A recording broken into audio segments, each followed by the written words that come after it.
이번 코너는 본방송에서는 절대 알려주지 않는 이야기, MBC 프로그램의 비하인드를 확인할 수 있는 본방외전 시간입니다. 오늘은 울산 MBC의 설태주 기자가 자리했습니다. 어서 오세요. 네, 안녕하세요. 울산 MBC에서 5개의 다이아몬드를 연출한 설태주 기자라고 합니다. 반갑습니다. 네, 오늘 본방송에서 미처 담지 못했던 이야기들 많이 들려주시길 바랍니다. 자, 그럼 지금부터 5개의 다이아몬드를 주목해봅니다. 1970년 울산에 위치한 천전리 계곡에서 기하학적 무늬가 새겨진 바위가 발견됐습니다. 1년 뒤 인근에 위치한 대곡리에서도 비슷한 암각화가 모습을 드러냈는데요. 굽이쳐 흐르는 계곡물을 따라 상류로 올라가면 신기한 유적이 나타납니다. 가로 9.5, 세로 2.7m의 세계적인 미스터리, 천전리 암각화였습니다. 다이아몬드와 동심원, 물결과 동물 등 수천 년에 걸쳐 새겨졌을 문양들. 발견된 지 50년이 지났지만 그 의미는 여전히 미스터리로 남아 있습니다. 암각화의 추정이 연대는 신석기 시대에서 청동기 시대, 물결 문양과 다이아몬드 문양 등 추상적인 문양이 이어집니다. 5개의 다이아몬드는 고대 문명이 남긴 울산 암각화의 비밀을 밝혀내기 위해 탄자니아와 아일랜드, 콜롬비아, 러시아 등 8개국을 찾아가 비교 연구에 나섰는데요. 비슷하게 새겨진 암각화를 직접 확인하고 여러 관점에서 문양의 의미를 살펴봤습니다. 선사시대 사람들이 남긴 메시지를 해독하려면 비교 연구가 필요합니다. 1986년 시리비케테 국립공원에서 약 13km에 이르는 거대한 암체와 바위 그림이 발견되었습니다. 린도사 바위 곳곳에는 다이아몬드, 즉 마름모 문양을 그려놓았습니다. 다이아몬드는 뱀의 비늘을 닮았습니다. 수중 세계의 지배자를 상징하는 문양이라고 합니다. Simboliza con el zigzag, con una línea zigzag, que al mismo tiempo es también una representación que está asociada al agua, la madre del agua, pero al mismo tiempo es la madre de los peces del agua. O la serpiente en forma de zigzag es una forma. 아프리카 탄자니아. 탄자니아 시골에서는 지금도 샤먼이 중요한 역할을 합니다. 가산과 풍요를 빌고 아픈 사람의 병을 치료하는 것이 모두 샤먼의 역할입니다. 대대로 샤먼의 거처였다는 바위 기도처. 이곳에도 선사인들이 그려놓은 그림이 있습니다. 우리가 찾던 동심원도 있습니다. 이들은 동심원을 어떻게 해석할까요? Kipindi hicho cha babu vija pamoja na wakoloni. Sawa. 러시아 동북부 연해주의 아무르강입니다. 강변의 바위에는 선사인들이 새긴 암각화가 있습니다. Самое главное в этом изображении лося – это его внутреннее заполнение. Мы видим опять спираль, видим здесь спирали, что это показаны внутренности, так сказать, лося. Огромный мир был, который двигалось все по спирали. Двигались звезды, двигалось солнце, луна двигалась, заходила, солнце заходило, луна всходила, и все это по кругу, поэтому, да, вот спираль они считали. 우리나라의 청동기 시대 무덤에도 동심원을 새긴 곳이 있습니다. 경상남도 함안군 도항리 고인돌, 족장의 무덤 상석에 동심원을 새겼습니다. 무덤을 왜 만듭니까? 돌아가신 분이 다시 저승에서 태어날 것을 바랍니다.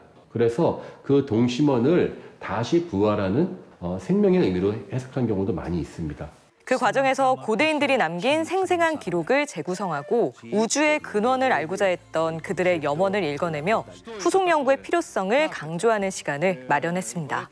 5개의 다이아몬드는 방송통신심의위원회가 선정한 2022년 올해 좋은 프로그램에 선정되며 그 의미와 가치를 인정받기도 했죠.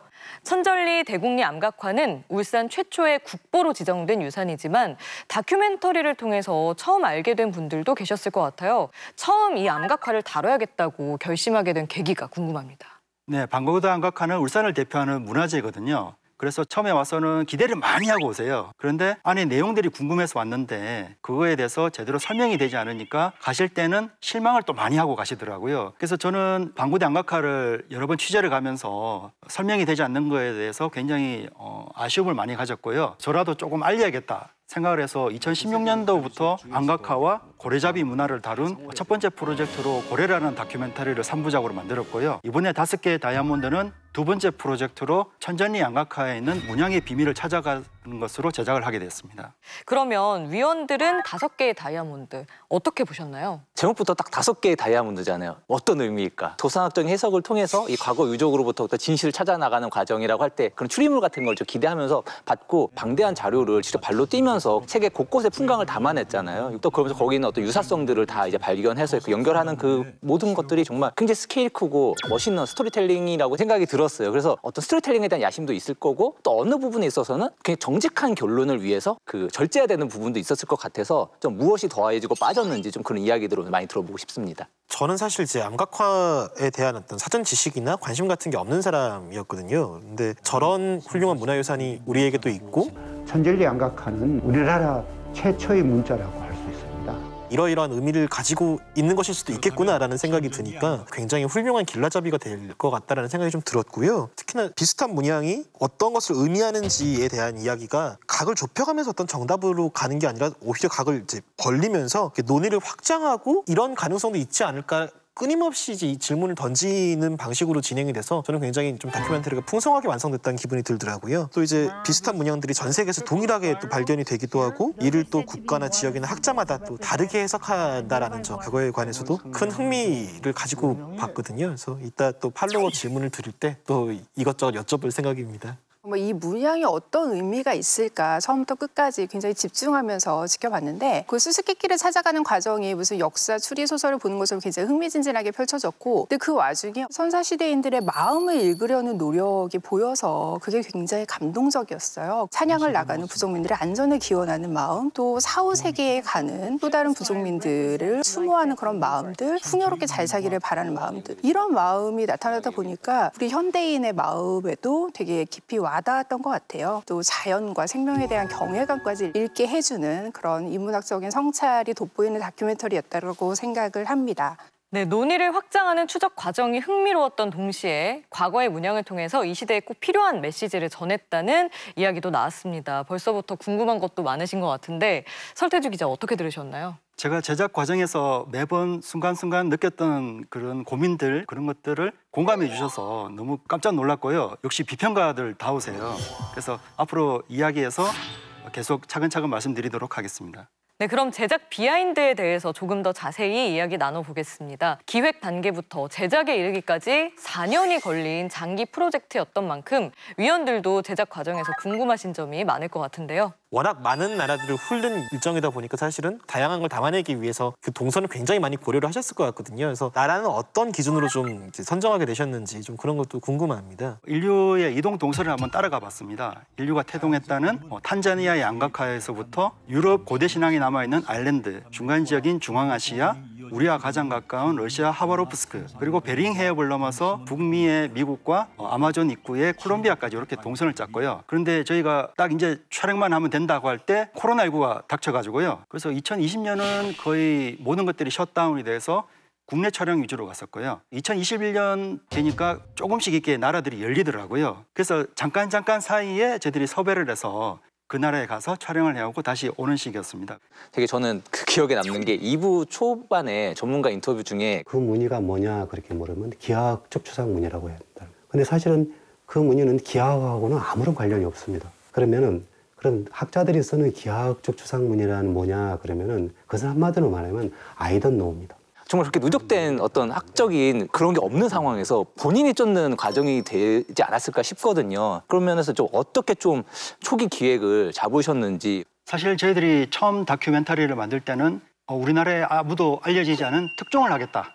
이런 욕심이 좀 있었습니다. 암각화라는 것은 종교적인 제례의 장소였을 것이다. 여기까지만 정의를 하고 그 하나하나의 다이아몬드, 동심원, 뱀 모양 이런 것들에 대한 스토리텔링은 왜 없는가. 그래서 저희들은 새로운 바이블을 쓴다 이런 각오를 가지고 국내 암각화와 관련된 출판물들을 모두 구해서 읽어보는 것부터 시작을 했고요. 미국이나 러시아에서 이렇게 비슷하게 좀 설명해둔 문서들이 있더라고요. 그런 것들을 보고 우리나라 암각화와 해외 연구들을 이렇게 비교를 하면서 하는 방법을 해보자. 그렇게 해서 시작을 했던 것 같습니다. 사실은 이게 지역 방송국에서 할 수 있는 스케일을 넘어선 되게 거대한 스케일이다 생각을 해서 그런 제작이 어떻게 됐을까 이게 되게 궁금했던 것 같아요. 프로그램을 만들 때 가장 요즘 중요한 게 제작비를 따오는 거거든요. 방구대 안각화에 대한 다큐멘터리를 해봐야겠다. 그렇게 해서 무작정 기획서를 만들어서 문화재청을 찾아갔습니다. 이제 정주영 회장님이 예전에 배를 만들 테니 돈을 달라 하는 것처럼 기획서를 내밀면서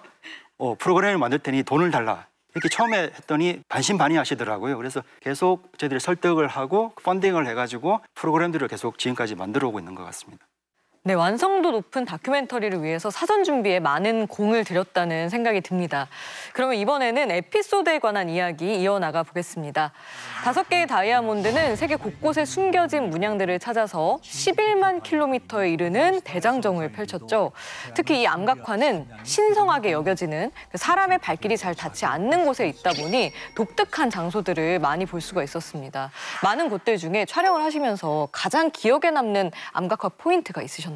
제일 기억에 남는 것은 중앙아시아의 키르기즈스탄이라는 나라가 있는데요. 그 나라 수도에 도착을 해서 차를 타고 꼬박 하루 가면은 사이마르타시라는 암각화가 있습니다. 백두산보다 높은 사이마르타시산.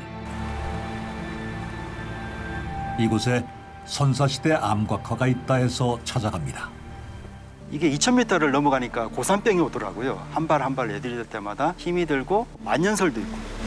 골짜기에는 여름인데도 만년설이 쌓여 있습니다. 그 꼭대기에 가는데 꼬박 하루가 걸렸는데요. 거기 가니까 수천 개의 바위 위에 아주 많은 암각화들이 새겨져 있더라고요. 이 암각화는 신에게 제례를 지내는 곳이기 때문에 일반인의 발길이 닿지 않는 곳에 있는 경우가 많습니다. 절대자에 대한 기원 이런 것들은 절박하지 않았을까 뭐 이런 생각도 많이 들었습니다. 네, 그러면 기억에 남는 장면들을 좀 얘기해 볼까 합니다. 위원들도 기억에 남는 장면 많으셨죠? 우리가 시청자들에게 그 처음 어떤 기호에 대한 질문을 던지는 이 도입이 굉장히 중요한데 손발이 큰 사람 문양부터 제일 먼저 찾아가셨잖아요. 그래서 그렇게 배치를 하신 이유가 따로 있을까요? 손발이 큰 사람은 제사장, 샤먼을 뜻한다고 합니다. 저희가 다루는 주제가 암각화. 암각화는 절대자에 대해서 사람들이 기원을 하는 곳, 그리고 그 절대자와 사람들을 잇는 것은 제사장, 샤먼이기 때문에 샤먼을 굉장히 중요시하게 봤고요.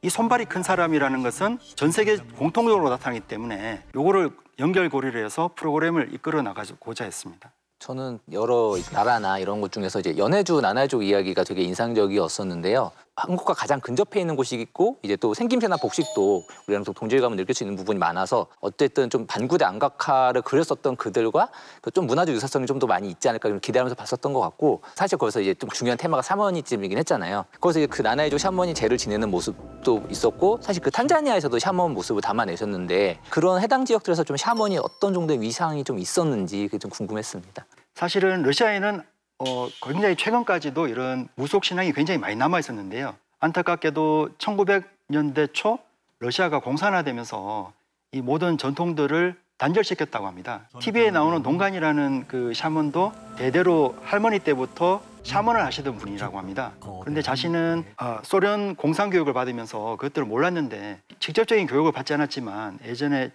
집안에서부터 대대로 내려오는 것들을 기억해내서 새로 이렇게 샤먼 교육을 받으셨더라고요. 그때 전통을 다시 보여줬다. 이렇게 보시면 될 것 같습니다. 저는 아일랜드 뉴그랜지 무덤이 굉장히 기억에 많이 남더라고요. 이게 선사시대에 만들어진 건축물 치고는 굉장히 대규모고 또 바깥에서 봤을 때 굉장히 정교하게 보존이 된 것 같아서 굉장히 기억에 남는데 이게 무덤 바깥은 굉장히 자세히 보여준 반면에 또 무덤 내부는 이제 스틸 사진을 활용하신 것 같더라고요. 이게 혹시 내부를 촬영하기가 좀 어려웠던 사정이 있었던 걸까요? 네, 뉴그랜지 무덤은 돌로서 이렇게 호석을 두르고요. 아주 크다랗게 만든 그 당시에 강력했던 힘을 가진 부족장의 무덤입니다. 태양의 에너지를 받고 돌아가신 분들이 다시 환생하도록 기원을 하면서 만든 무덤인데요.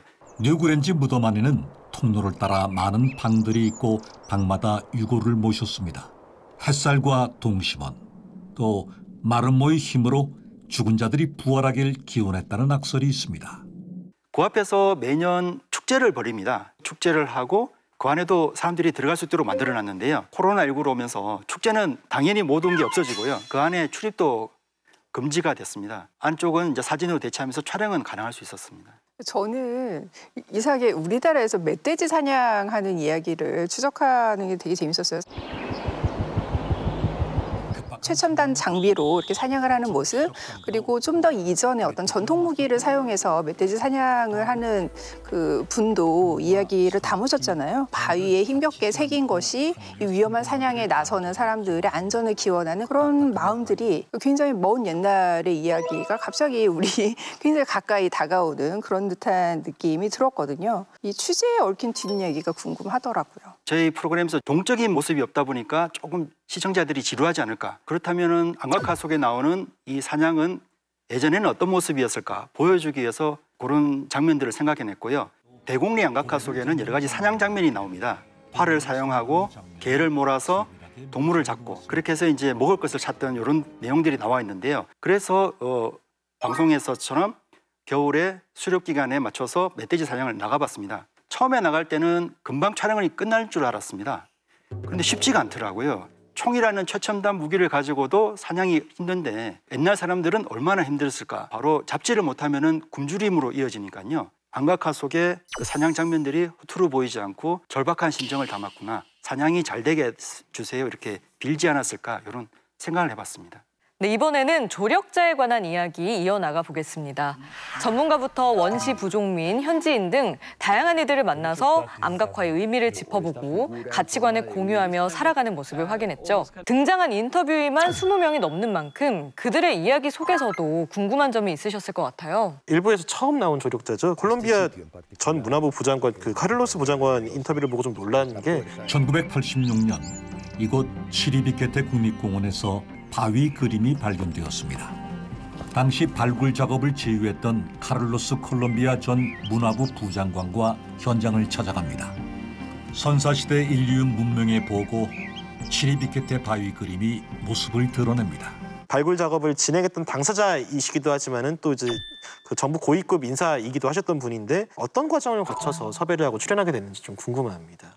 네, 카를로스 교수는 관련 인터넷 기사를 읽다가 우연하게 접하게 됐고요. 남미에서는 굉장히 오랫동안 안각화 연구를 하신 굉장히 유명한 분이시더라고요. 그런데 저희가 지구 반대편에 있다 보니까 뭐 말도 안 통하고 섭외가 쉽지는 않더라고요. 그래서 우리나라에 나와 있는 콜롬비아 대사관을 통해서 프로콜롬비아라는 기관이 있더라고요. 거기다가 부탁을 드렸습니다.